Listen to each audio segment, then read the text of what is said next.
আপনার ওই জায়গা থেকে রক্ত মুবারক বের হইতো নবী। আমি খাদিজা সহ্য করতে পারতাম না, আমি দৌড়াইয়া চলে যাইতাম নবী গো। আপনাকে দইরা আপনাকে চাইয়া চলিয়ে ধরতাম। যতটা তীর আঘাত আসে, যতটা পাথর আঘাত আসে, সব পাথরের আঘাতগুলো আমি খাদিজার গায়ের মধ্যে দিতাম, কিন্তু আপনি নবীর গায়ের মধ্যে আমি পড়তে দিতাম না নবী।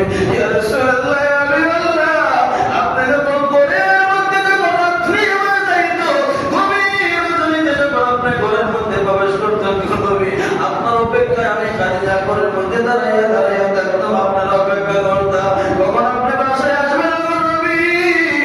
আপনি নবীজির চেহারা মুবারক দেখে আমি খাদিজার কলিজা ঠান্ডা করবো নবী। ইয়া রাসূলুল্লাহ, আমি যদি এই জমিন থেকে যদি চলে যাই আপনাকে কে দেখবে নবী। ইয়া রাসূলুল্লাহ, আমি যদি এই জমিন থেকে চলে যাই আপনার অপেক্ষা কে করবে নবী। ইয়া রাসূলুল্লাহ, আমি খাদিজা যদি এই জমিন থেকে যদি চলে যাই, তাহলে কাফের বেঈমানদের হাত থেকে আপনাকে কে রক্ষা করবে নবী। খাদিজা যখন এইভাবে চোখের পানি ছেড়ে ছেড়ে কান্না করতেছে, আমার আপনার দয়ার নবী, মায়ের নবী, আদরের কন্যা ফাতেমা রাদিয়াল্লাহু তাআলা আনহা এই কথা শুনিয়া দৌড়াইয়া চলে আসে। খাদিজা ডাক দিয়া বলে, আম্মা জান, ও আম্মা জান খাদিজা গো, আপনি কাঁদবেন না গো আম্মা, আপনি চোখের পানি ছেড়ে ছেড়ে কাঁদবেন না, আপনার কান্না আমি আর ফাতেমা সহ্য করতে পারি না গো আম্মা। ও আম্মা, আপনার যদি চলে যায় আমার বাবার দায়িত্ব আমি ফাতেমা গ্রহণ করে নিলাম, আমার বাবার কোনো কষ্ট হইতে আমি দিব না। যখন আমার বাবা গালের মধ্যে হাত দেওয়ার জন্য বের হয়ে যাইবে, আমি আমার বাবাকে রিসিভ করে রাখবো আম্মা, আপনি কোনো টেনশন করবেন না। আমার নবী ডাক দিয়ে বলে,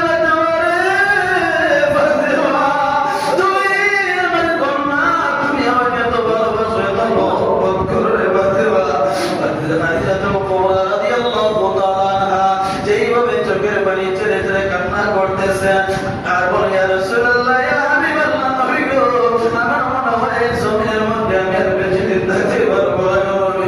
ইয়া রাসূলুল্লাহ, যদি আমি এই জমিন থেকে চলে যাই, আপনাকে আমি দুইটা ওসিয়ত করে যাই গো নবী। ইয়া রাসূলুল্লাহ, কবরের জায়গাটা বড় ভালো জায়গা নাই গো নবী। ইয়া রাসূলুল্লাহ, কবরের জিন্দেগি ভালো জিন্দেগি না।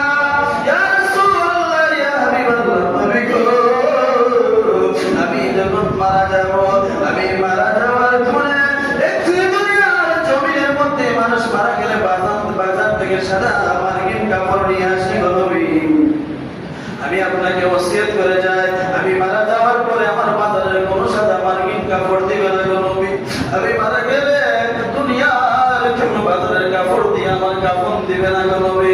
আমার ওসিয়ত হলো, আমি মারা যাওয়ার পরে আপনার গায়ের জুব্বা মুবারক দিয়ে আমার কাফনের কাপড়টা দিয়ে দিবেন গো নবী।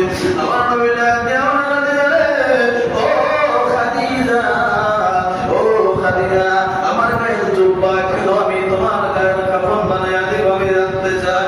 খাদিজা ডাক দিয়া বলে, ইয়া রাসূলুল্লাহ, ইয়া হাবিবাল্লাহ নবী গো, ও আমার নবী, আমি ঈমান আনার পরে আমি দেখেছি যেই নবীর গায়ের মধ্যে জীবনে কোনোদিন একটা মশা মাছি পর্যন্ত বসে নাই গো নবী।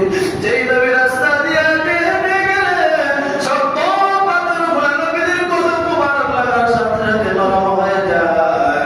যেই নবী রাস্তা দিয়ে হেঁটে গেলে রাস্তাগুলো পরিষ্কার হয়ে যায়, ওই রাস্তার মাটিগুলো নবীকে স্বাগত জানায়, আমান সালাম জানায়। ইয়া রাসূলুল্লাহ, ইয়া হাবিবাল্লাহ, ওই নবীর গায়ের জুব্বা মুবারক যদি আমার গায়ের কাফন বানায় দেওয়া হয়, আমার বিশ্বাস ওই কবরের মাটি আমাকে কোনো কষ্ট দিবে না। জোরে বলি সুবহানাল্লাহ, আল্লাহু আকবার। অনুসাদন বাড়ি মধুমায়